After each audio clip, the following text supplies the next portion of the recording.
Good afternoon, everyone, and welcome to today's briefing, State of Impact on Financial Health. As a reminder, today's briefing will last approximately 36 minutes with time for Q&A at the end. You can submit questions via the chat box. After the briefing, you will receive a copy of today's presentation and a link to the recording. Please join me in welcoming today's speakers, Impact Genome CEO, Jason Saul, Vice President of Evidence and Implementation, Dr. Heather King, and Vice President of Data and Analytics, Chris Sear. And with that, I will hand it over to Jason Saul to kick off today's briefing. Great. Thanks for joining us. We're excited to share some really novel findings with you. I want to share with you a brief overview of what the Impact Genome Project is all about. Some of you may have heard about it.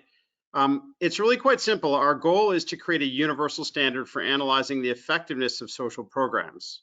Well, that sounds like a lot of complication, but I think as you'll see today, we're trying to make a very clear, simple strategy for how everyone can be able to standardize the way we look at problems and solutions. The Genome Project covers over 132 different social outcomes, but in our Sentinel Outcomes Initiative, we're focusing on the 6 that are most influential for both health and financial health. These are things related to social capital, food security, workforce, education, and housing. And you will see a series of briefings from us throughout the year covering benchmarks, research, and evidence on what works for each of these social topics. On the next slide, it's a bit of an insight into how this really works. What's behind the genome is a really application of precision science to social impact. So in the same way we think about solving medical problems with greater precision, looking at the DNA of people, we look at the social impact DNA. So we start by creating an impact ontology, which is really a more precise way to classify social impact problems, social impact studies, and the needs of beneficiaries. Second, we try to understand what people really need by having a more precise understanding of their social impact DNA. Not just, I need housing or I need more money, but what specific interventions would be most helpful to you. And then we're able to help create better matching by helping decision makers fund and design what works by using more precise ways of understanding which programs are designed to solve the specific needs of a population of people. So that's what sits behind the Impact Genome. And now I'm going to hand it over to Dr. Heather King, who's going to share with you what we've been learning using this methodology applied to financial health. Thanks, Jason. So now that we have that introduction, I just wanted to give everybody an overview of what we're going to talk about today in the very short amount of time that we have with you. So first, we're going to talk about what we mean by financial health and the specific standardized outcomes that we found within this sector. Then we're going to look at results from a study with the Associated Press and NORC at University of Chicago that tells us the state of need for those outcomes in a representative sample of Americans. Then we're going to talk about the nonprofit side of this, including the amount of funding that goes to nonprofits in this space, what it costs to produce impact, and the gap between what's happening in the nonprofit sector and the needs on the ground. Then we'll get into effective strategies that nonprofits use that we found in our research, and we'll also talk about our vision for how we can work together as a sector to solve these big problems. And then we're going to have a chance to answer any questions that you guys have as time allows. So first, the state of need. And we got to start out by getting on the same page here. So I want to orient you around these standardized outcomes that we've uncovered from the research literature as well as from nonprofit programs on the ground. So as Jason was mentioning, the idea of these standardized outcomes is to capture the way the field describes and measures their goals. And we want to use a common language for doing that so we all know what we're talking about, right? And through this process of research, we found that there were 6 outcomes that were most commonly measured by nonprofits and research. And so we've divided those into 2 groups. So this bottom group in gray are what we're calling supporting outcomes. So these are things like financial literacy and skills, access to financial products like bank accounts, and financial self-efficacy, or being confident that you're making good financial decisions. And then in green, we're looking at these status change outcomes. And so these are the real meat of financial health. These are the things that can really change somebody's status in the world. And that includes things like future security. So being able to plan for retirement or buying a home or college. there's current financial stability, or being able to meet your day-to-day financial needs, and then there's financial resilience, or being able to withstand financial shocks. Okay, so the cool thing about splitting up outcomes like this is we can get really precise about what is the actual problem that we're talking about, what is the need on the ground. And so that was what we went into this study with. So just for some background, this was again in collaboration with the Associated Press and NORC at University of Chicago. And we surveyed a representative sample of the United States. It's about 2,400 Americans. And this is some highlights from that study. And we're gonna just start out with just a snapshot of where Americans are financially compared to a year ago before the pandemic. And so one thing we found right off the bat, 38 million Americans are worse off financially than they were before the pandemic. So that's a lot of people. But then we can go deeper. We can look at specific outcomes. So if we start with future security, and again, that's planning for the future and in a financial sense, we see that a third of Americans hadn't set up a 401k retirement account, which would be a component of future security, and that indicates a level of need for that outcome. Next, if we look at Americans that are below the poverty level, we see that 18% of them are falling behind on their bills, which fits under our current financial stability outcome. And it's, I think, fairly substantial, the amount of deficit here. So if we think back to that that $1,400 stimulus check that just went out. And I also want to know that this 18% falling short on bills, that's just within the past 3 months is what we asked them. And so that $1,400 stimulus check that just went out, it might not even cover the last 3 months of debt for somebody in this situation, let alone before those 3 months, right? So just to give people a sense of the magnitude of this. And then we have an indicator of financial resilience. So here we see that 11% of those that do have investment accounts, including retirement accounts, had to make early withdrawals to cover immediate financial needs. And that indicates that these Americans are likely not meeting that financial resilience outcome. And then I also want to just call attention briefly to the 23% of Americans that are accessing critical financial services, including financial counselors, credit repair, or debt relief. I'm going to come back to this later in the talk, but our research shows that these services are more likely than others to help individuals achieve specific outcomes, including financial stability and financial resilience, yet only 23% are accessing them. So this is a lot of information, and it's powerful to have it broken up like this, but we also want to be able to look at this all together, right? So if we look at the total need for financial health outcomes, we used an instrument that was designed by the Consumer Finance Protection Bureau, and then we applied it to this study. And that essentially measures all three of those status change outcomes together as a composite. And what we found was that 20 million Americans have low financial health, meaning that they have a great need for at least one and typically more of those three outcomes. So keep this number in mind as I hand it to Chris. He's going to tell us more about the nonprofits that are working to meet these needs. Thank you, Heather. Yeah, it's now that we have a sense of the size of the problem, the same precision analysis that allows us to see where we're at today can help us decide, are we well built to meet the need, right? Is the nonprofit sector, does it have the right resources? Does it have the right programming in order to close this gap and help lift 20 million Americans to a stronger financial well-being? Well, first we can start to think about what is the actual cost to produce these outcomes. If we know now that we can break outcomes down, what's the actual cost to achieve things like financial access or future security? Here we can turn to Impact Genome's Price of Impact Index, which quantifies the cost to produce an outcome with an individual within a given year. And this emerges from our analysis of our database of over 500,000 nonprofit programs, looking at impact data, looking at programmatic costs, specifically looking at financial health outcomes, and seeing what's the actual on-the-ground cost. What's the typical cost that nonprofits are seeing to produce these results? So for example, financial literacy and skills. It costs about $152 to enable an individual to achieve that outcome, to build their financial literacy, to build their skills through interventions and programming. And I think what's compelling about this page, as Heather mentioned, really our goal is to move up the chain, right? Is to get to help enable Americans to have stronger financial footing, whether that be current stability or whether it be all the way up to future security. And now we have price data that allows us to figure out, well, what's it going to take to get there? Next slide, please. So what is it going to cost us to get there? Well, we've got 20 million Americans who are not future secure, but they also are facing challenges in their day-to-day, their current financial stability. And so if we look at the outcomes that build up towards current financial stability, putting aside for the moment financial literacy and skills, since there's actually research out there that suggests that that doesn't actually correlate well with financial stability, but certainly financial access, and then the actual behavior change around providing folks financial stability, providing them the resources, the supports, helping them build budgets, helping them maintain their finances, and keep day-to-day, week-to-week, month-to-month financial stability.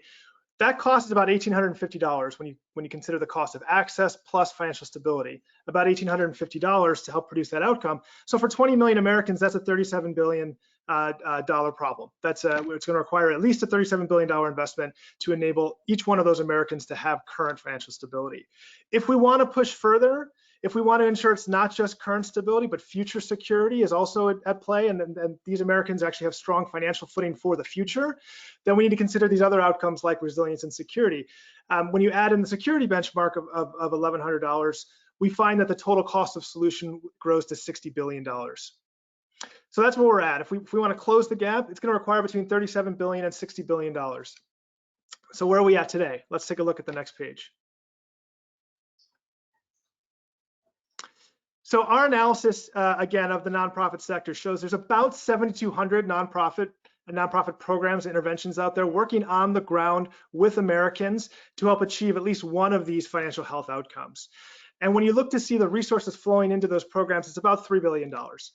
$3 billion is a lot of money, and it can certainly help a number of people. In fact, it can help as many as 1 to 1.6 million people, achieve these outcomes, which is great, but it certainly is not going to close the gap on our problem. We're going to be well short, $34 to $57 billion short to close the gap for all 20 million Americans to achieve these outcomes.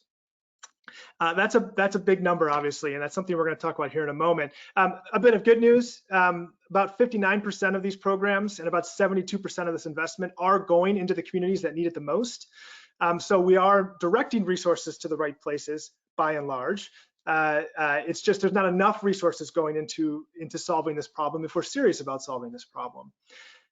So that's a bit about the resource gap. I'm going to hand it back to Heather now to talk about it's not just putting money into the problem, but we also have to be funding the right programs. We have to make sure that we're investing in programs that are effective at producing these outcomes. And Heather will talk a bit about what works in the field.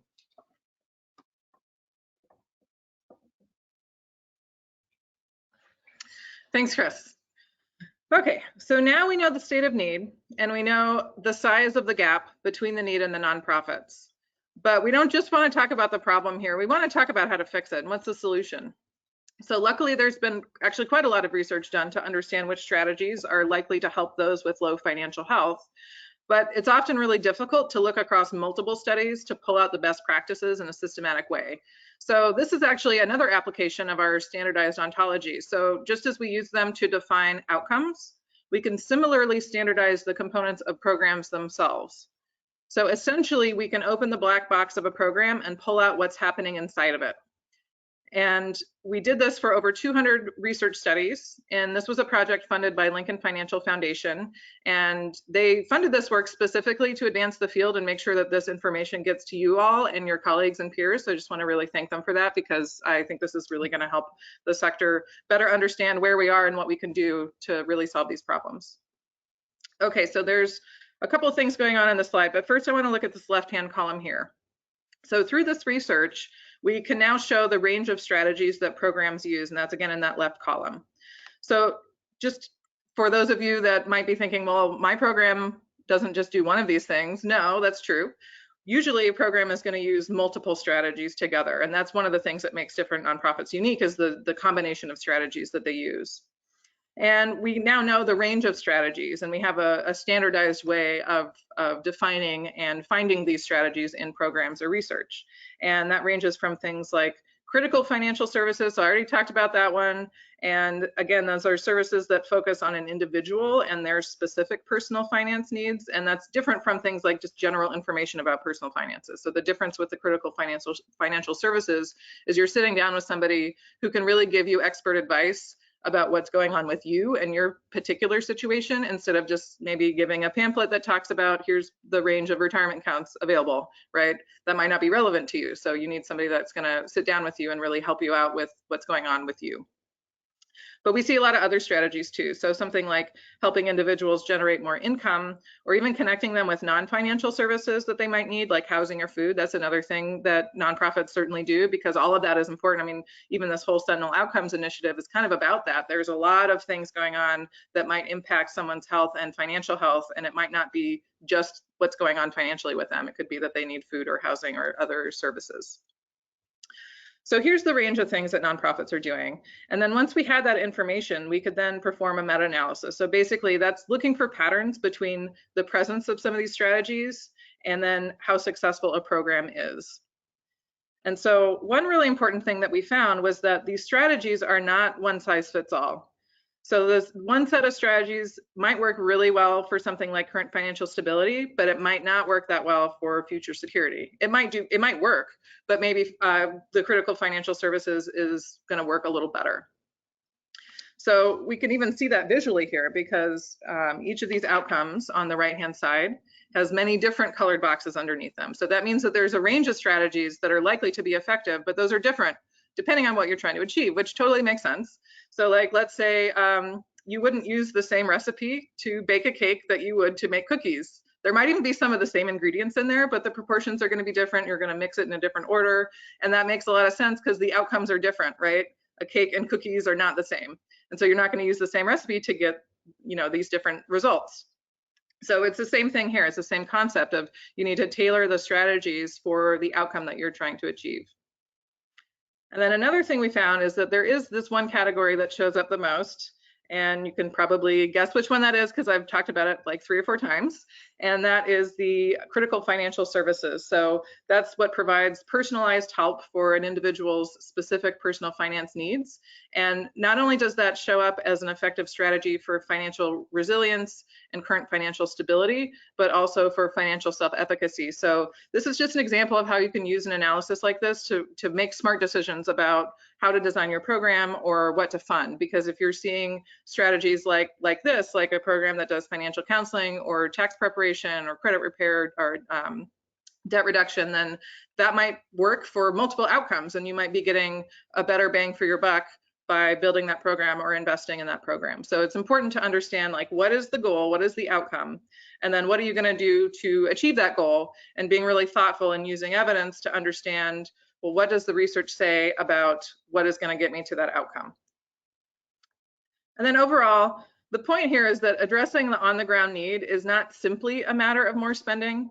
It's also about funding the right interventions and identifying the ones that are most efficient and cost-effective. So using data like this can help us make smarter decisions about which outcomes to focus on and which nonprofits to fund. And you know, all of this is an effort to help the field coordinate, because no one organization is going to be able to solve this on their own. And having a common language like this is a huge step forward, and us being able to coordinate and understand, like, what are all of the players in this ecosystem doing? Who's funding which outcomes? Who's targeting which outcomes? What is the need on the ground? How does all of that fit together? So that's one of the main purposes of this work. And this is, I hope, going to help us all try to really solve this problem together. And we have some ideas about how we could do that. And I'm going to hand it back to Jason, and he can tell you more about that.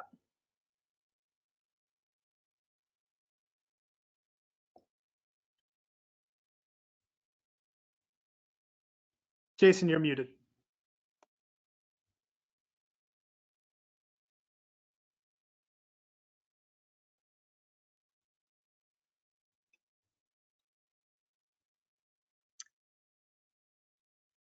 Okay, I'm unmuted. Thank you. Thank you, Heather and Chris. I think what's been fascinating to do this work is we're answering questions that have never been answered before, which is, how much are we really spending in total to solve a problem? What does it really cost to solve a problem? And frankly, what works? Not just here's one program that someone studied, but what is the anatomy of programs that work? How do we know? What is the science behind this?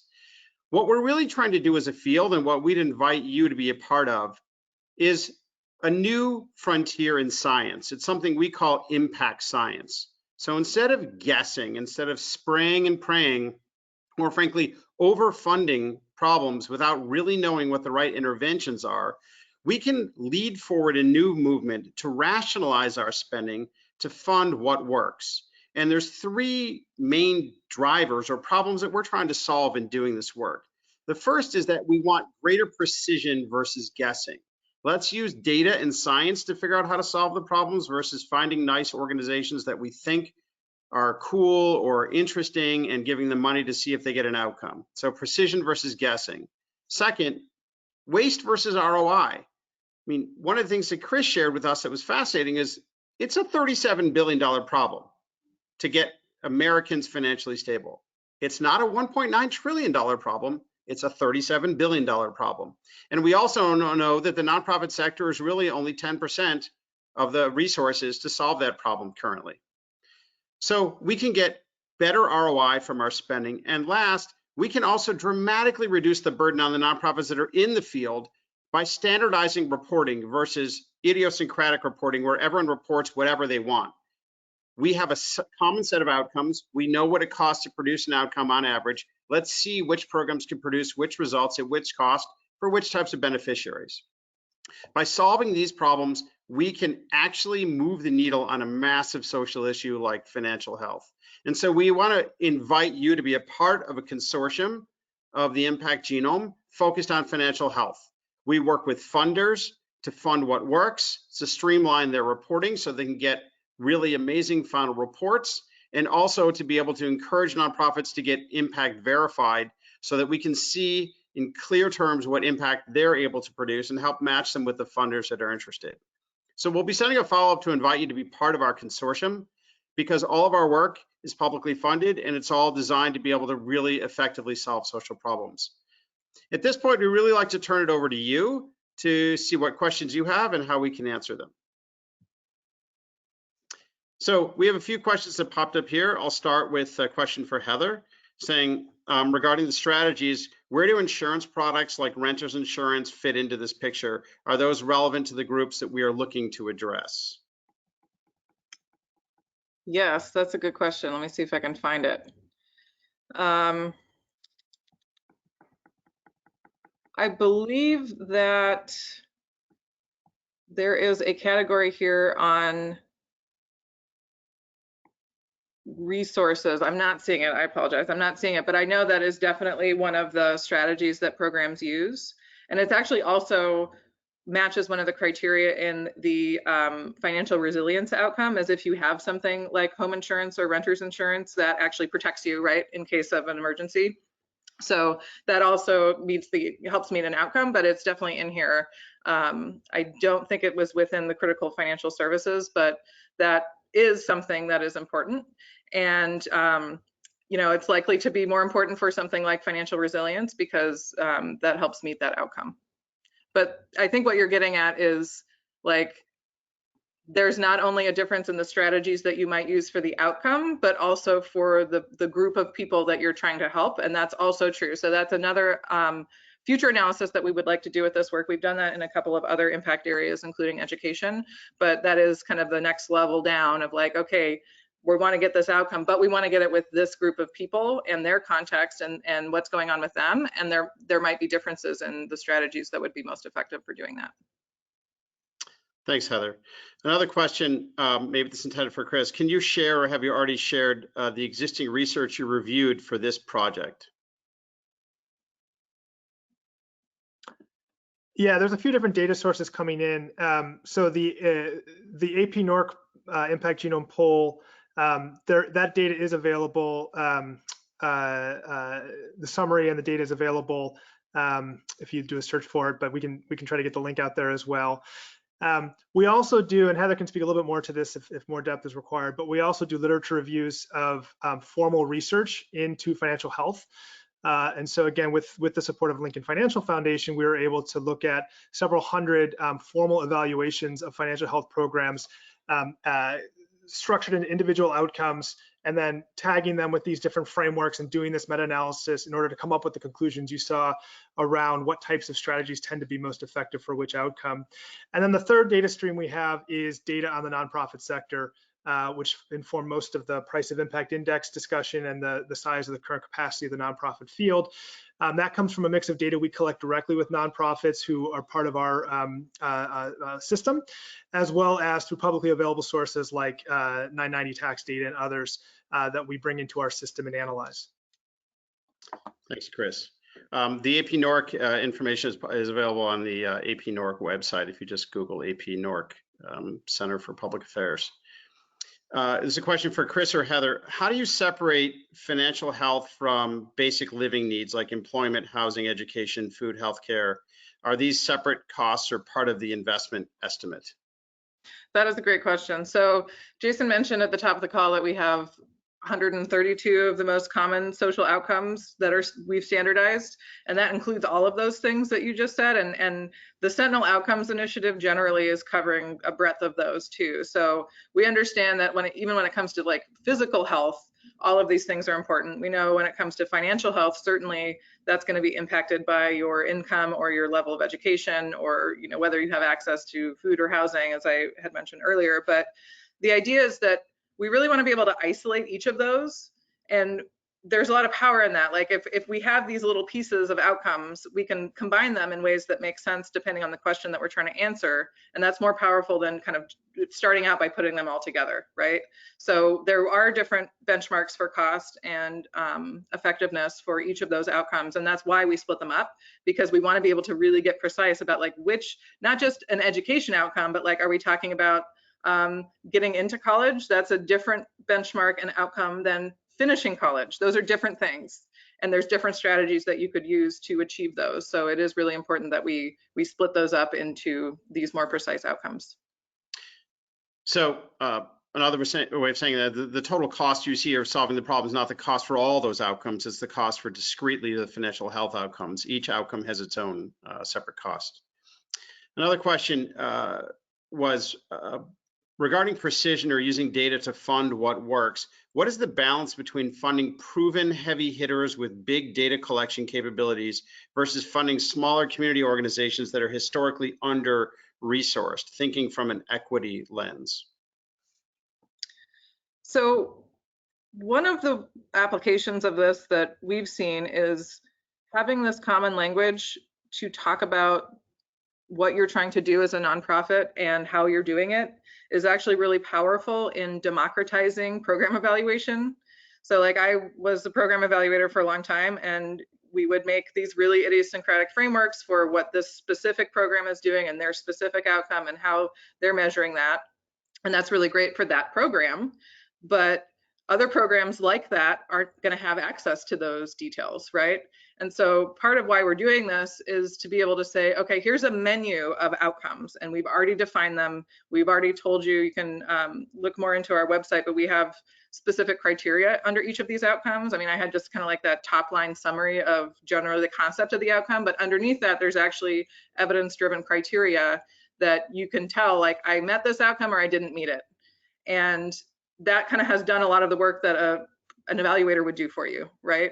And we have a menu of those. That standardization has already happened. So a nonprofit that might not have the resources to go hire somebody to do this for them can use our system and find the outcome that they are targeting and measuring. And then they can even also find the program components, those strategies, in another menu of these standardized strategies that we showed. And so we actually think this is a way to democratize all of that and help give access to those that are doing really, really good work, but they might not have the tools or the capacity or the resources to really tell their story of what they're doing and how successful they are. And we're hoping that this will really lift up those organizations that are kind of the little guys that might not have, the resources to go and find these big pools of funding. And we want to level the playing field here, and we think that a system like this, if everybody is using the same language and it's standardized, then nobody is kind of rising to the top in terms of like, oh, well, they're using very fancy language and they're not. Everybody's using the same language. We're all measuring in this, we know how people are measuring these outcomes, and it should be a way for us all to kind of level the playing field with that. So that is very much a focus of our work. Heather, one follow-up question for you is the data granular enough to identify which combination of strategies work best for specific demographic audiences like race, ethnic group, in particular locations? Yes, so the data are very granular. What you need to do is get enough data. So for example, we did a similar study with education, with K-12 education, and we used all of these studies in the Federal Department of Education's clearinghouse, the What Works clearinghouse. There were something like 800 or 900 studies, and that gives you enough information to do that kind of analysis, because any of you that are familiar with data, once you start cutting the data down by population, you start to get really small sample sizes, and then it's really hard to make any strong conclusions. But part of how we want to continue this work is to continue to build out this evidence base. So for financial health, another stage of this work could be adding another 400 studies to those initial 200, and that would give us the ability to say, okay, is there a difference in the strategies that you could use for an urban population versus a rural population, or middle income versus low income? And you could do all of these different cuts to understand what are the differences, because we do know that context matters. And this is, again, one of the really powerful things about the way that we're applying these ontologies, because you can make those kinds of comparisons across that many studies, because you can be confident that you're kind of translating them all into the same language, and you can do those analyses. Great. This is a question I can answer. It says, how are you thinking about using your taxonomy or ontology to mobilize evidence to funders and nonprofits participating? This is really why we decided to open up our research to not just be an inert set of studies, but to really be an active living consortium. So part of what we're hoping to achieve and inviting you all in to participate as part of this learning consortium is to share the evidence of what works, to share the benchmarks as they come in real time, to share these types of polling and knowledge, so that we're really looking at this field from a scientific lens together, and we can all help match programs with the right funding, help funders achieve the outcomes they want, and make it a much more market-based, efficient system. And that's really what we're trying to do. So all the evidence and taxonomies that we have, we make available to any participating nonprofit that wants to come and register with the Impact Genome. Another question that was asked was from a participant who said, this is what we should be investing in. We're wasting money guessing when we could be using this data to precisely pay for the outcomes we need. Now you're speaking my language. How can our foundation get behind this phenomenal initiative? This is again why we launched the consortium. So we invite you to participate. With the very generous support from Lincoln Financial Foundation, we've been able to create a lot of this research, the foundational elements, and to launch this consortium. So we invite you to follow up with us after the webinar and join our work. Chris, there's a question for you. Combining the information you've shared on cost of generating impact versus need for impact science, what are some of the assumptions behind the effectiveness of the interventions funded with the $60 billion figure that you shared? Yeah, great question. So the range of interventions that we studied to produce this data that's just that. It's a range. It ranges in terms of effectiveness. There are some very highly effective organizations, and there are some not so effective organizations. It ranges in terms of the quality of evidence those organizations have to support their claims of impact. Some have really high quality data, and some have lower quality data. It's just the reality of the field, right? In terms of the populations they serve, in terms of their geographic reach, in terms of their size. And so we cast as wide a net as we can in terms of analyzing a variety of different programs so that are incorporated into this. So it's fairly broad. The cost per outcomes and the $60 billion estimate kind of zeroes in around sort of a typical program.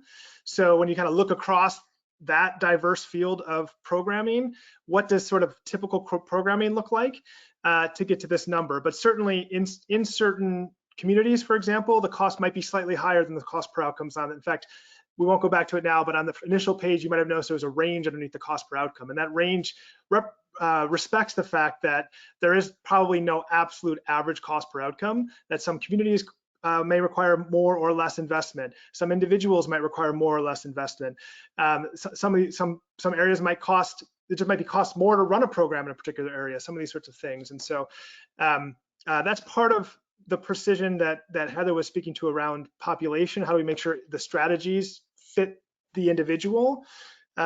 we also can work to understand what's the right benchmarking or data point to be considering when we go into particular communities about to right size the level of investment and make sure we're not either under investing or frankly over investing, because both of those can be problematic.